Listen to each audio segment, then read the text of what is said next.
topics and opinions expressed in the following show are solely those of the hosts and their guests and not those of W4CY Radio, its employees, or affiliates.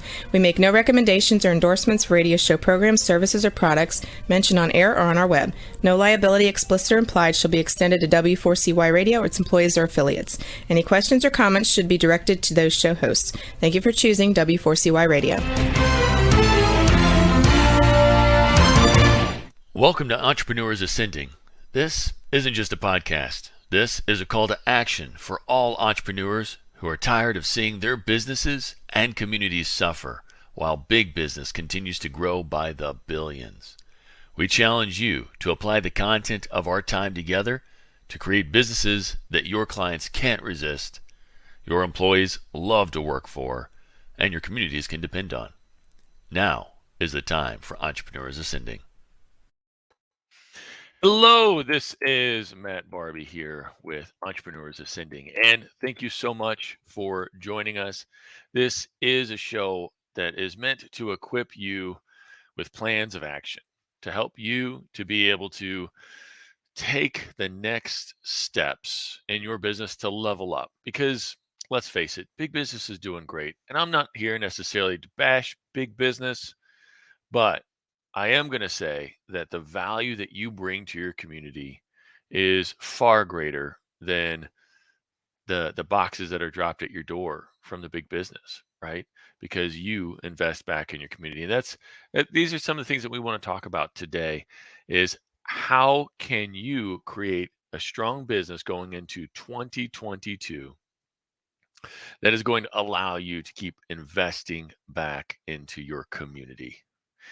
So, unfortunately, our co-host couldn't make it today, but that's okay. We're going to just talk through this together.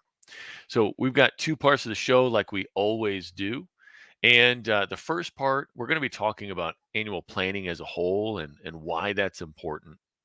And then in the second part, we're going to be digging into 90-day level ups.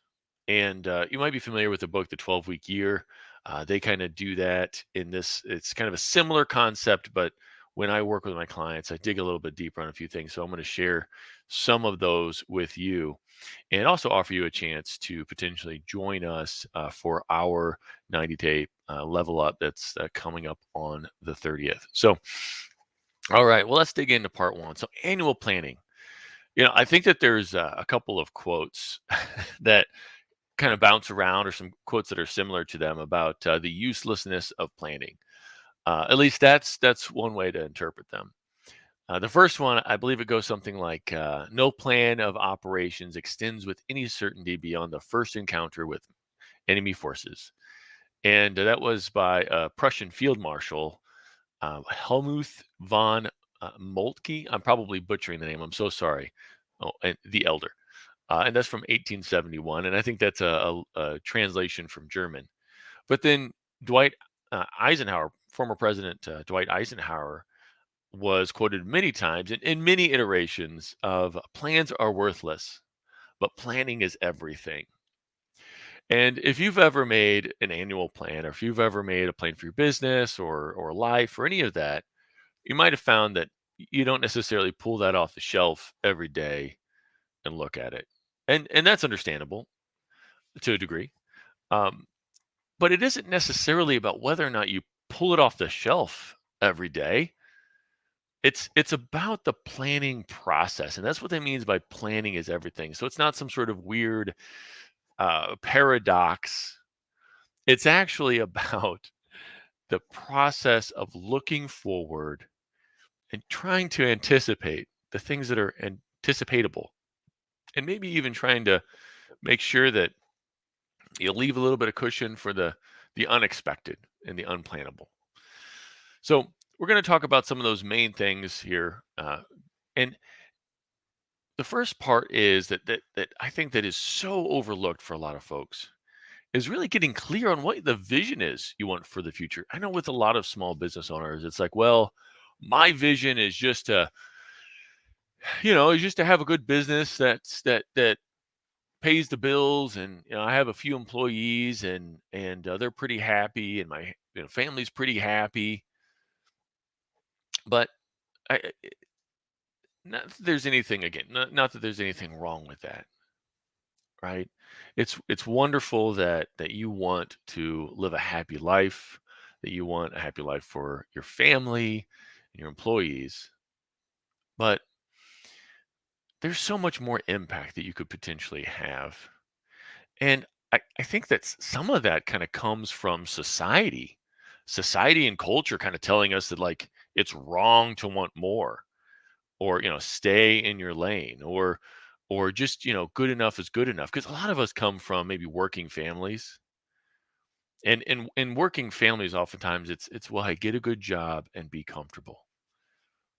And and again, like, I'm not saying that if that's your goal and your vision, you're doing something bad or wrong, but each of us has so much more potential to have a bigger impact than what we maybe even realize, or maybe what we're even envisioning.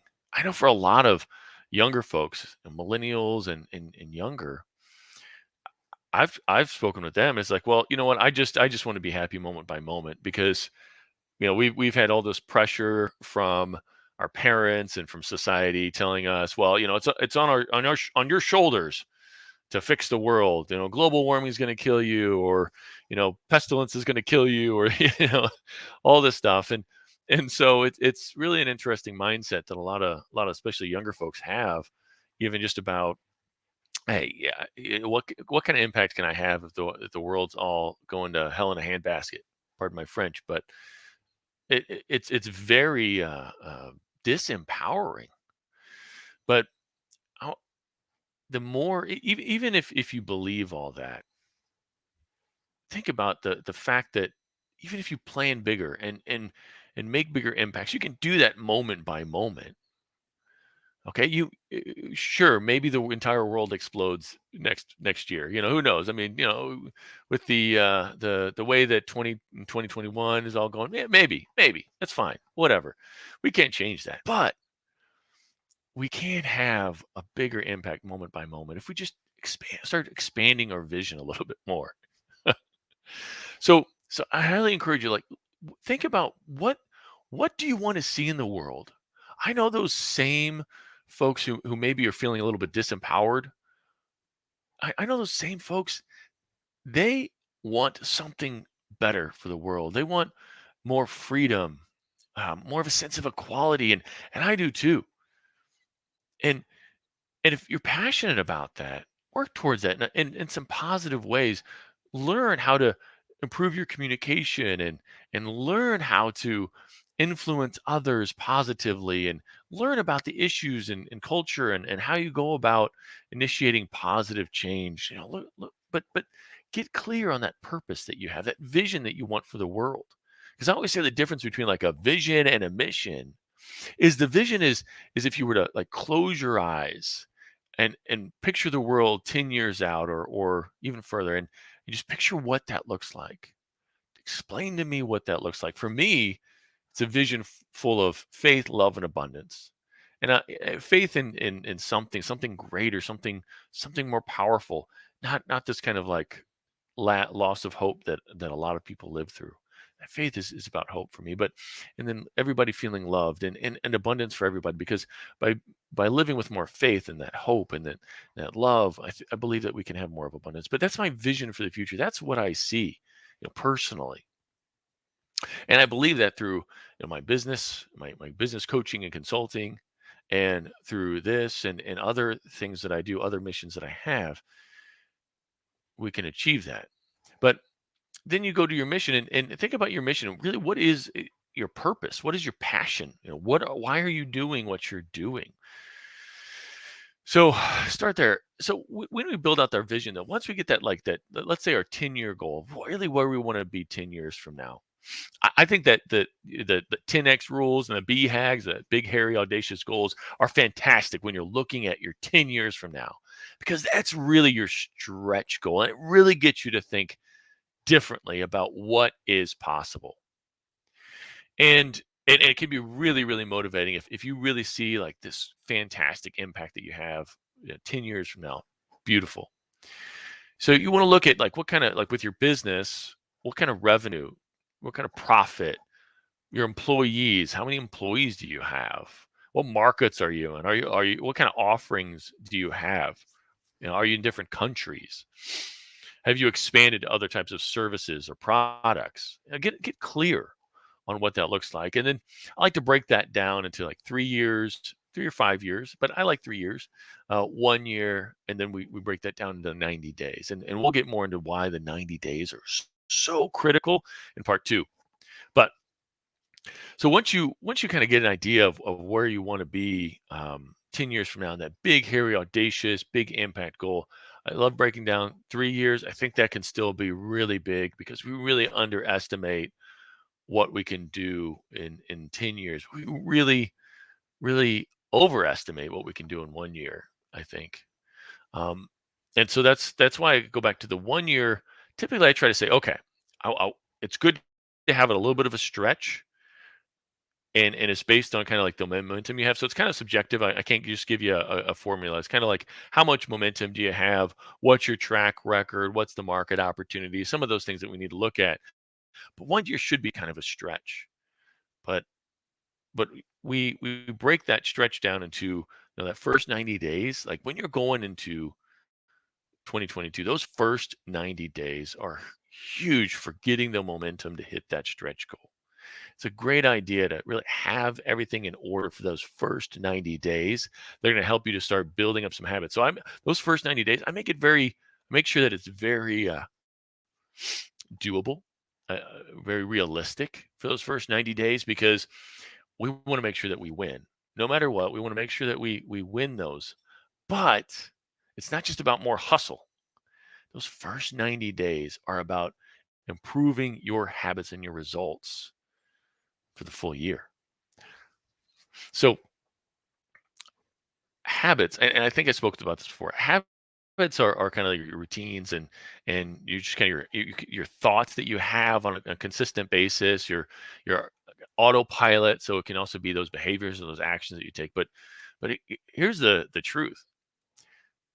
Those habits, those routines that you have every day, it can even be the systems in your business and how your business runs. It's kind of habitual, right? Like it just kind of like runs on autopilot sometimes, and just the same things kind of keep happening over and over again. But those are often what gives you the biggest results for your business. Now, it might not be the results that you want, but those are giving you your current results. And guess what? Goals are just a different set of results.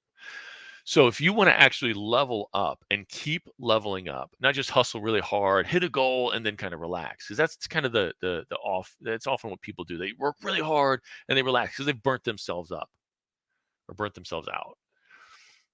Instead, what you want to do is create the new you one habit at a time.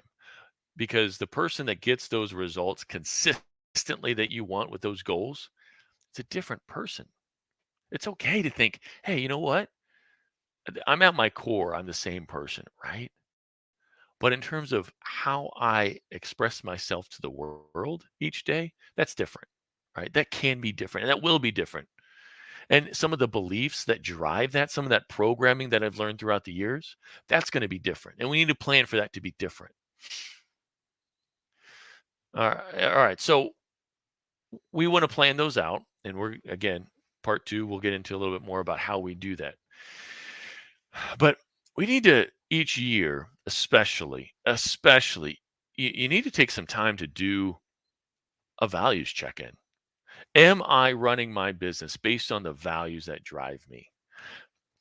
Are the team members that I have driven by those same values? Are we steering the boat within the channel that we want to stay in, or are we going out into waters that we're not comfortable with if we really think about it? Because at the end of the day, I mean, you got to sleep. Your employees have to sleep based on the actions that you're taking and based on what you're doing. So it's important to have a good values check in because also, if you don't have employees that share similar values, oftentimes that's where you see a lot of butting heads, a lot of misunderstandings, miscommunications. So you want to be clear on your own values so that you can make sure that you hire the kind of people that are going to help you live up to those values for your employees or for your customers. All right. And then data analytics. So how many of you by show of hands, um, how many of you look at your 5 points of profit at least every year? Hopefully, you do it every day. All right. What are the 5 points of profit? 5 points of profit are leads, the conversion rate of your business, the number of transactions per customer that you get, and that can be time bound by whatever is appropriate for your industry, the amount of money per transaction, and then your gross profit margin. Those are like the five biggest numbers that you need to know for your business. Again, leads, conversion rate, the number of transactions per customer, the amount of money per transaction, and your gross profit margin. And your gross profit margin is actually the amount of money left over after you fulfill a job. And I like to include any sort of marketing cost in that, a per customer cost, just so that you have a really good, clear number of what you have. After that, the rest is to pay for administrative fees and whatever else. So if you think about it, it's what materials go into it, what labor, maybe gas, maybe software, those kind of things that go into fulfilling the job broken down per job. So, oh, and conversion rate, just in case you're not familiar with that, conversion rate is the percentage of those leads that become customers. So often when we talk about our business, there's actually kind of like, they're almost vanity metrics. If you look at just the customers that you have, the revenue that you're bringing in, and your profit, and they're also called lagging indicators. So if you're just looking at how many customers do I have, how much revenue am I bringing in, and how much profit overall do I have at the end of the day, those are lagging indicators. The reason that I love to talk about your average points of profit, those 5 points of profit, is because it helps you. Those are predictive indicators. If you look at how many leads you're getting in, and you know your average conversion rate, you know approximately how many customers you're going to get in, which then drives all the rest of those numbers, right? If you know your averages. And that allows you to be able to better predict what you need to do with your marketing.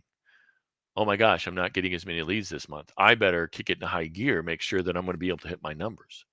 Oh my gosh, I'm getting more leads than usual. And it looks like they're good quality leads. They're the same quality that I normally get. So I might need to ratchet down my marketing a little bit this month so that I can handle everything, all the new business. So that's why that's so critical. And then each year you need to look at, is your market dominating position or unique selling proposition, is it still true? Is it still unique? Is it still setting you apart from everybody else out there? And I recommend going and looking at the reviews of all your competitors, of the industry leaders. Especially look at, okay, well, looking at the 5-star reviews is great because it shows you what what they're doing well. If people say, "Hey, I really like how you did this. I really like how they did this. They really communicated with me well." Those are great. But if you really want to make a steak that sets you apart, you want to figure out what is pissing people off. Going to those 1, 2, 3-star reviews are fantastic for figuring out what other people are doing wrong so that you can say, "Hey, we do it right." These things that you hate so much about, the industry and the competitors, that those are part of our 5-star process.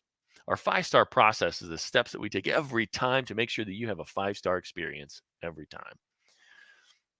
And then we guarantee it. You want to look at your guarantee. What are you telling them? Hey, if we don't live up to the standard, because that can be a market dominating position in and of itself. It doesn't always have to be, well, we're going to give your money back. It could be, we'll do whatever it takes to make it right. Or we'll make it right. Plus, we'll give you a gift card, or it could be something along those lines. So there's a lot of options for guarantees. All right, here is where the rubber really meets the road, I think, with with your marketing or with your annual plan and even your 90-day plan. The SWOT analysis. If you're not familiar with the SWOT analysis of how you're going to look at your internal and external uh, factors that could support you or hurt you, then you're missing out a big part of annual planning. Because again, if annual planning is about being able to kind of look forward and think about the future and think about, okay, how would we react if this happened? Where do we want to go, and what are the possibilities of derailing us? Because a big part of this is risk management. Risk management is a key component of project management. It's also a key component, I think, of annual planning. It's also a skill set to be developed. And then you want to get good people around you that help you plan for risks. Your insurance agent can be a great one. If they really actually, if they're not just an order taker, which unfortunately there's a lot of insurance agents that are just kind of order takers. They're going to give you what they think you want to hear at a number they think you want to pay for, as opposed to, hey, these are actual factors that have hurt other people similarly, and you might want to have some insurances for that. Take a good insurance agent, even if they're more expensive. Take them seriously, because they can be one of your biggest advocates if they're going to really help you to identify potential risks. So, a SWOT analysis, it's strengths, weaknesses, opportunities, and threats. Strengths, weaknesses, opportunities, and threats. That's the SWOT. But what a lot of people get wrong is that the strengths and weaknesses, those are internal to your organization, maybe internal for yourself, internal for your team. So you want to look at what strengths and weaknesses you have internally, and be real. Be real about yourself. Because guess what? As the owner, you are most likely the biggest cause of any bottlenecks in your organization, either because you won't let go of something or because you're putting too much on others way too quickly, or maybe you just haven't taken the time for some real good personal growth. Quit thinking that you're perfect. You're not perfect. I'm not perfect. Nobody's perfect. Be humble if you want more for yourself. Be humble if you want a bigger impact. You're not perfect. All right. So look at your strengths and weaknesses. Then externally, look at your opportunities and threats. The opportunities and threats are what's going on in the economy, the culture, your local community, your industry at large, nationally, politically. Those kind of things can affect your opportunities and threats. For instance, there were rumblings about COVID before the end of 2019.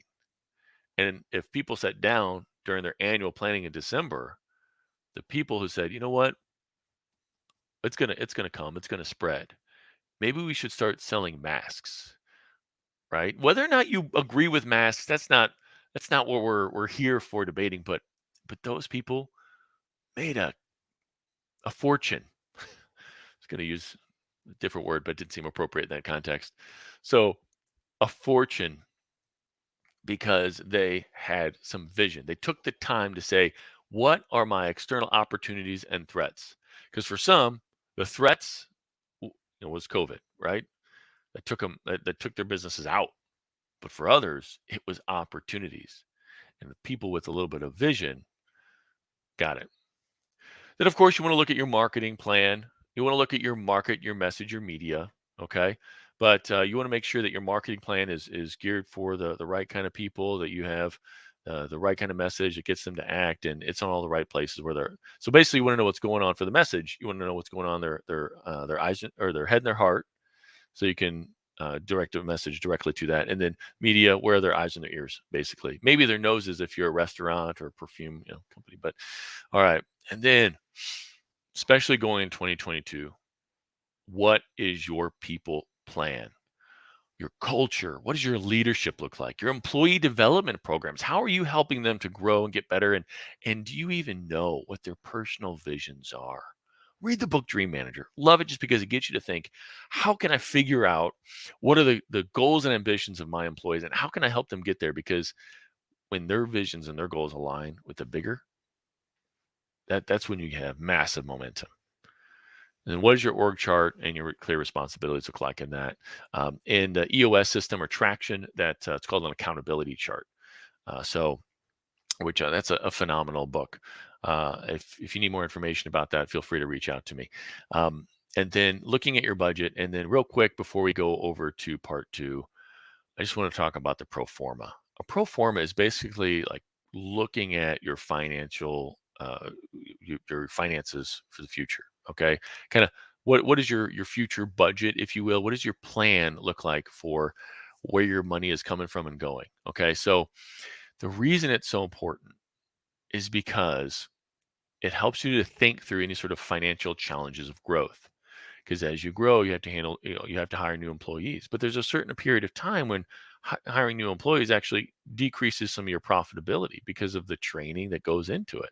They have to learn, right?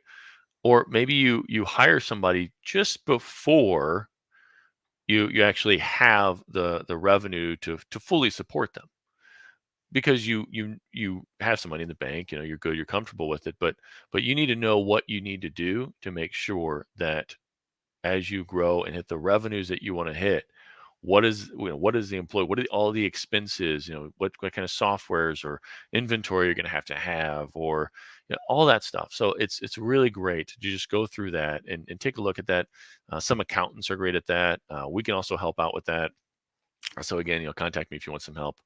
But so those are some of the big things that I often see people kind of miss or don't think about as deeply as they should each year.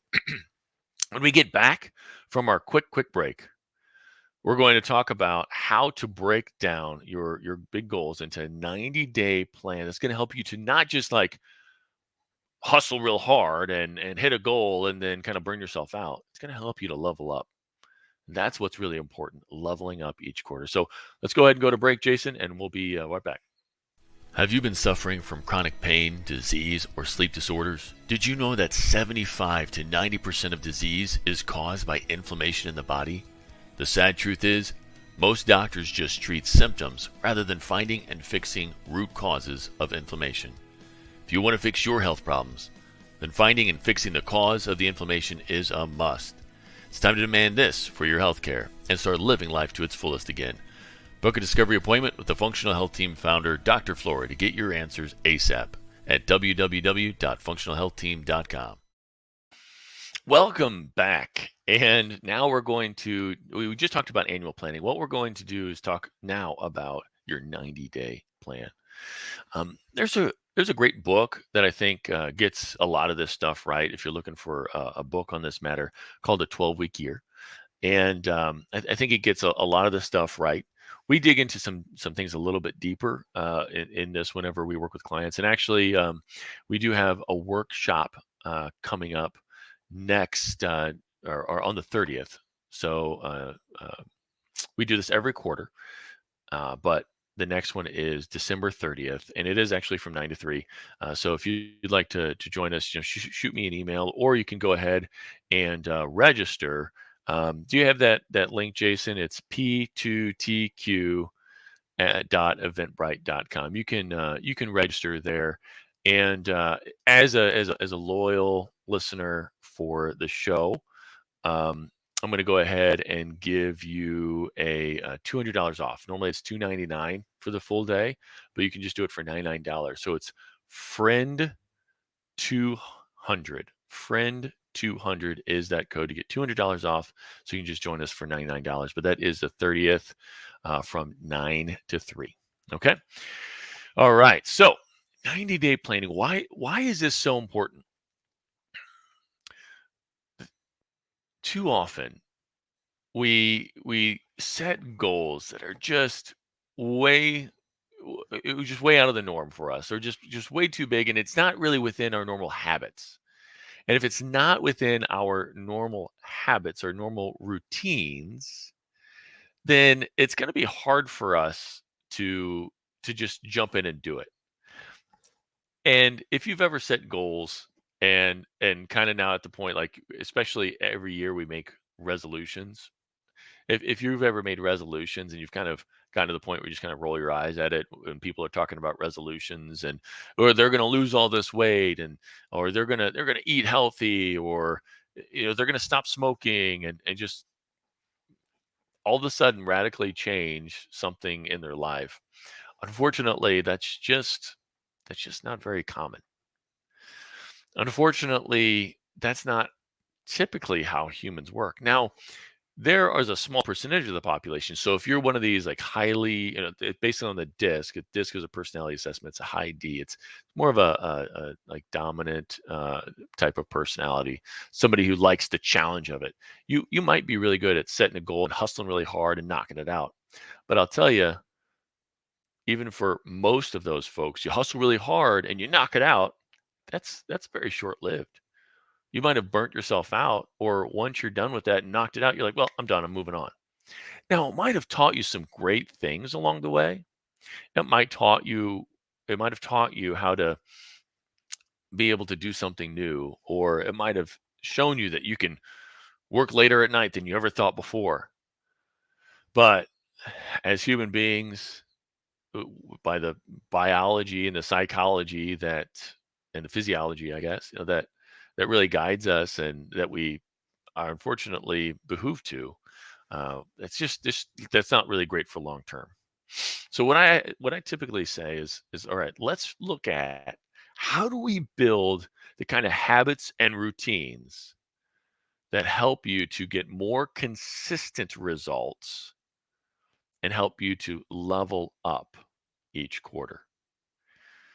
All right. So it's about creating new systems, habits, routines in your business and your life that are going to help you get more consistent results each quarter.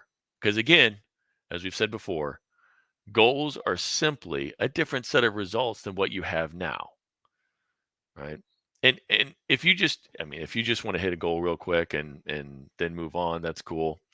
But if you actually say, you know what, I want to be the kind of person that is able to consistently hit these new sales goals.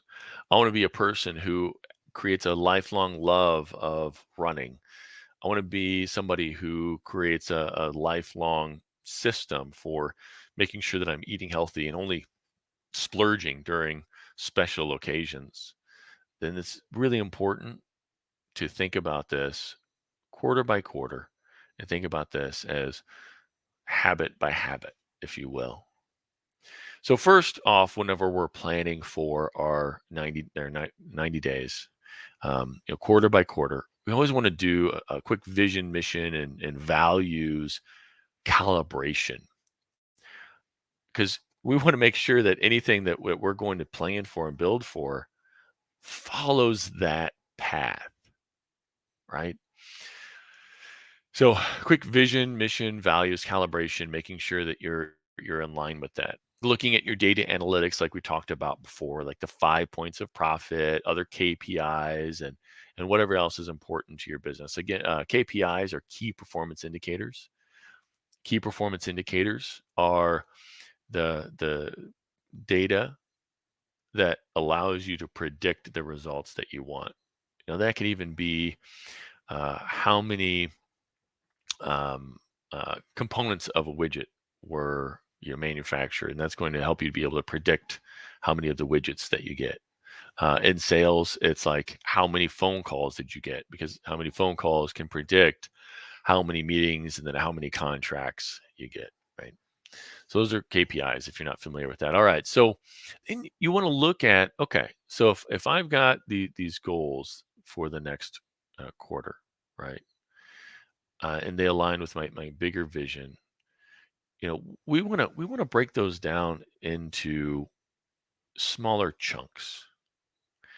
And we want to get an idea of what is going to be doable. Okay.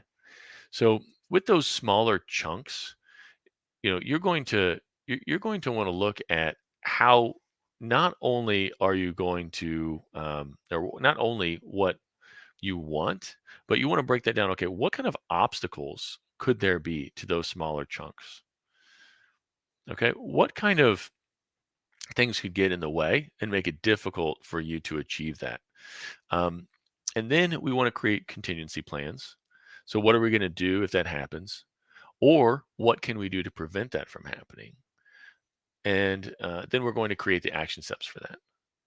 So one of the ways that I love looking at what are those obstacles, again, I love getting into the SWOT analysis.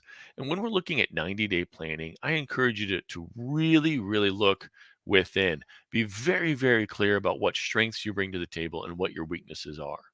because part of our planning is going to be, okay, so if you've got strengths and those are areas that you enjoy working in, great. Those are areas that you can focus on. But if you've got weaknesses, okay, I get it. Some people want to try to develop their skills in that area.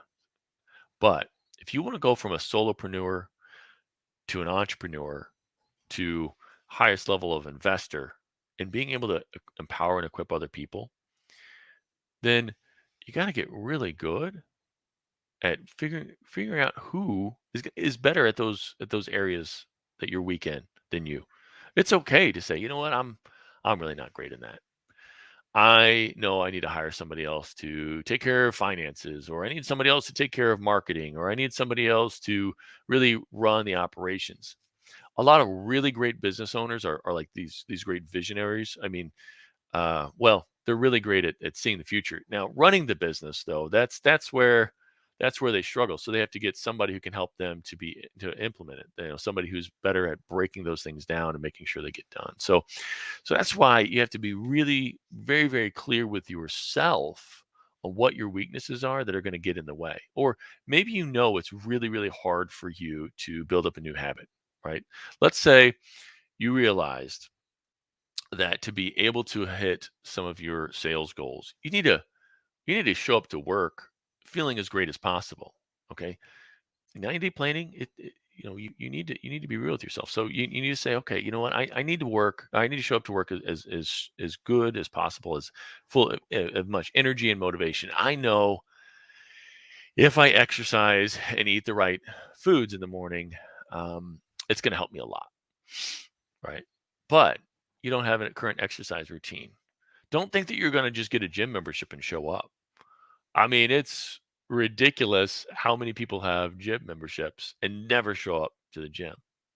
Think about in this next 90 days, where can I kind of just start making some small steps towards it, some smart moves. I love the book Atomic Habits. Atomic Habits, I think his example was somebody who lost over 100 pounds, and so I love this example because it was somebody who lost 100 pounds, but it was over the course of, I think, over a year. And where they started though was very simple, just putting on their running shoes and not going running, just walking around the house, or maybe walking outside, just some intentional walking for like 2 minutes. So if you don't have this habit, break it down in something that's such a small, easy to do chunk that allows you to say, you know what, I've got a win here. And it was easy to do. And and there's a part of the beauty of the psychology behind that too, because it's almost kind of funny when you think about it. Like, okay, I walked around my house for 2 minutes. It's kind of funny. So if you can kind of have fun with that, it still pairs a positive emotion to what you were doing. Our brain works in association. So the more that we can pair positive things with the things that we enjoy doing, um, or the positive things with the things that we need to be doing, the more our brain says, "Oh yeah, those things, that's a fun thing. It's paired. It's paired." So highly encourage you to do something like that. Now, within our businesses, it might be starting off very small. If you're not making the calls that you need to be making, whether it's cold calls or calls to referral partners or just regular check-ins with clients, any of that stuff, then start small. Don't say, well, I'm going to knock out 100 cold calls a day if you're not making any. All right. Start off with maybe one a day. Just make one a day, and or 10 a day if you feel like you can do that. But start small, where or maybe it's even just like 10 a week. Maybe it doesn't even necessarily have to be a day. But you want to get good at scheduling this stuff. You want to schedule it for a consistent time each week, maybe each day, because what you want to start building in is kind of habit stacking. So if you can find a time where you can like you get done with something like each week. Let's say you go to a networking meeting and you always go to that networking meeting, and then you come back to the office, and then you eat lunch, and then you sit down, and at that moment where you've come back to the office and you sat down every week after that, that's a routine that happens consistently every week, right? So if you're kind of energized and you enjoy the networking, maybe that's a good time to build that new habit. I come in, sit down on my desk, and maybe I already have it open with the list that I'm going to call, because before I left, I set myself up to win. So I just set myself up with the list of the people that I'm going to call before I even left. So when I sit down, I can just pick up the phone and call. And the more I do that every week, the more it tells me, hey, this is just what you do. It starts to become just thoughtless, right? You don't have to struggle with it every time. And heck, it might even just be, your first part of that habit. If you really don't like cold calls, but you really want to get good at it, or you really should do it. Because I mean, honestly, if you're the business owner, it's one of those areas where it's like, okay, I know that might be a weakness, but you're also the best salesperson. And if you don't have the money to hire a salesperson, it's also one of the quickest ways to grow your business, just doing like cold calls. So I highly encourage you to consider it. Um, there's not a whole lot of people that are going to work off of just a straight up commission sales position these days, especially in our current climate with the great resignation or the great reset. I've heard some people call it. So just putting that out there. So you might just start off with, okay, I'm going to get my list together each week. I'm going to set it up. After I get back from the networking meeting, I'm going to open up my computer. I'm going to look at it, and I'm going to, pick up my phone, and I'm going to just dial the number, and I'm just going to ask something very simple. Maybe it's not like a direct sales pitch, but maybe you start small. Just think about like what's achievable. Hey, I just wanted to update my records. Is this the right number for such and such? Great, great. I wanted to send them an email, an invite to something. What's a good email address to send them an invite to? Great, and then you can put that in your data and in your database, and then you can follow up later. So just break it down, make it really, really simple. Okay, make it really, really doable. That's moving you in the right direction, baby step by baby step. But there's another great practice that I like putting in this, because oh man, I feel some of your all's tension whenever I talk about cold calling. Okay, and it's a really great practice that I think is applicable to most people. Most people have some sort of fear when it comes to the next steps of the business. It's Tim Ferriss's fear setting.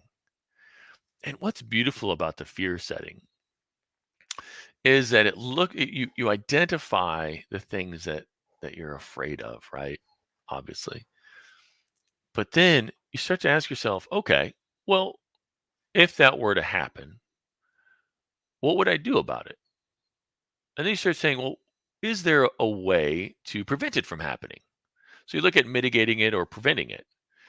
And once you say, okay, so there's a market crash and I lose all of my investments, right? Okay, so what would I do in that situation? It kind of takes the power out of it a little bit, because then you say, well, at least I kind of got a plan. It helps you to make it a little bit more realistic in terms of like, hey, there's a way out of it, or there's a way to recover from that. And it doesn't have to be the end of the world, because if we don't have a clear plan, sometimes our brain, that fight or flight part of our brain, that part of that lizard brain, the fight or flight, just makes it, just builds it up. Oh my gosh, it's going to be the end of us. Well, no, not necessarily.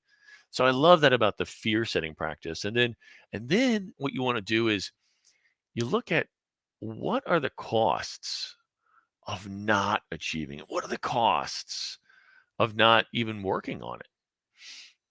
So let's say it's the cold calling.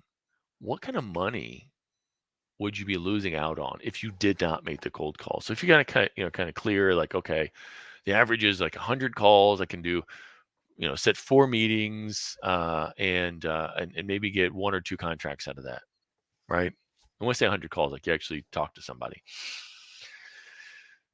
So let's say you're gonna shoot for that.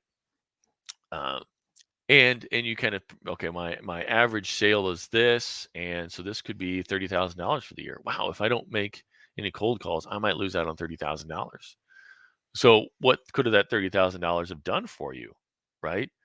So some people are not necessarily as motivated by money. So, oh man, that $30,000, oh, I could have gone into my kids' school. Uh, I could have been part of my vacation. We could have gone to Hawaii. Yeah, that was a big goal for our family. We could go to Hawaii, and now if I don't do this, I'm going to miss out on that. I could have finally done that, or man, I could have finally actually hired somebody to make these cold calls, right? You're going to lose out on that. So the beauty of that fear setting exercise, and you can YouTube it, or if you want more information, obviously email me. But you can YouTube it. Look for Tim Ferriss's fear setting. But the beauty of that is it really takes the power out of those fears that can often hold us back. Takes the power out of it a little bit, and then it shows us the value of overcoming that fear, right? And then there's this other aspect when it comes to setting your goals. Um, it's that darker part of it.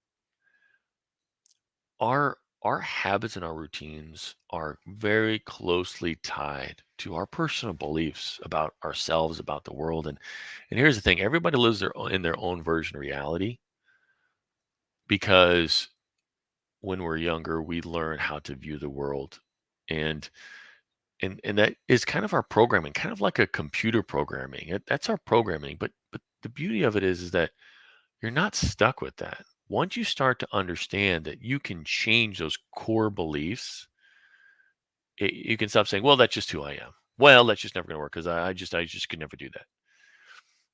Because if you set some goals of what you want to if you want to make, and then you start paying attention. I actually have some logs that I share with my clients, you know, of for whenever they're about to work on something that they want to do, but they always know something holds them back. I have some logs of, okay, tell me what the thoughts and the feelings that you start experiencing when that happens. And once we start identifying those thoughts and those feelings that you experience and those things that hold you back, then we can start identifying the better, the more empowering thoughts and the feelings that you want to have whenever you're working on that, or whenever you're moving towards that, the things that serve you better. And if you have never experienced this, don't just miss it. It's not some woo-woo stuff. I mean, this is a core part of uh, how the human psychology works. It's just like hypnosis or any of that stuff. This is a core part of how you can take yourself to the next level, or what is preventing you from taking yourself to the next level. So you can do thought retraining, and we've got some systems for that too. So if you need any more information on any of these things, please reach out. Again, we do have a workshop on December 30th. Just go to p2tq.eventbrite.com, and I gave you that code friend200 to get $200 off. So it's just $99 for you. But today we talked about the annual planning and how important that is. Not that you're going to take it off the shelf every day, but because the planning process helps you to identify those opportunities and those threats and the strengths and weaknesses and all those things that allow you to go into the year being able to be nimble, agile, being able to adapt because you've already thought through some of these things or something similar, right? And then and by focusing on those first 90 days and then doing this quarter by quarter. So you want to do this every quarter. And what are the habits, routines, systems that we need to build that are going to help us to level up consistently? You're going to get great momentum and keep that momentum. That's going to help you to get bigger results than you even thought possible. But so think about it as just getting momentum step by step. So thank you so much for joining us. Really appreciate you being here with us. And please, again, let me know if you have any questions. I'm here to support you because I want to see every entrepreneur ascend to the greatest heights that they envision. Thank you. Thank you for being with us today. But now is the time to put what we talked about into practice. Remember, your family, employees, and community are depending on you to rise up and win. The great news is you're not alone. You're part of a resurgence of entrepreneurs who are ready to take their business, life, and impact to the next level, and we're going to do it together. This show is powered by Time for Success, where we help business owners every day who want more freedom and wealth while building a legacy of positive impact. Please follow Time for Success on LinkedIn, Facebook, and YouTube for more helpful strategies and tools for creating the business and life of your dreams.